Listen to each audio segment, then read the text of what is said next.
Welcome to my mini vlog. My name is Cheese, stands for Chismosa. Ayan, dito ako sa Siniloan, Laguna. Today, pupunta ako sa dati kong eskwelahan during high school. Samahan nyo ako. Ayan, medyo maulan dito. At talaga namang challenge ang pagligo dito sa umaga kasi talaga napakalamig ng tubig at bukal kasi ang tubig dito. Maulan, pero kahit maulan, go tayo. Fight! Happy Monday, everyone! Kahit na ulan, mas minabuti ko na lamang maglakad dahil malapit lang naman ang aming eskwelahan dito. More or less 10 minutes ay makakarating ka na doon. Ayan, kung inyong matatanaw po ang aming covered court na paborito ko din paglaruan noon na wala pang bubong pero ngayon ibang-iba na. Tara, ipasisilip ko sa inyo ang tambayan ng mga gwapo. Ayan, halos kasi mga kabataan lalaki dito sa amin ay talaga namang libang na libang sa pagbabasketball. Kaya madalas maraming kabataan dito. Sa ngayon wala kasi nga oras ng klase. Ayan, lakad-lakad lang tayo, maya-maya nandun na rin lang tayo sa school. Ngayon naman, ito yung parang dati kong pinaglalaroan kasama ang aking mga kababata. So, lakad-lakad lang, ganda-gandahan si ate nyo kahit maulan.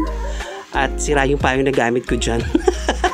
At ito na, ayan yung school ko dati na ang laki na ng pagbabago. Dati ilang rooms na ngayon, talaga namang ang laki na rin ng inunlad. Sa tapat po niya ng aming chapel. Ayan, medyo naligaw ako kasi iba na yung way, yung entrance niya. So, ito na yung school na aking pinag-aralan noon. At so, this time naman, after this school, pumunta na ako sa bayan ng Siniloan kasi para may asikasuhin ako. So, nag-tricycle na lamang ako dyan. 50 pesos ang pamasahe. Medyo mahal na.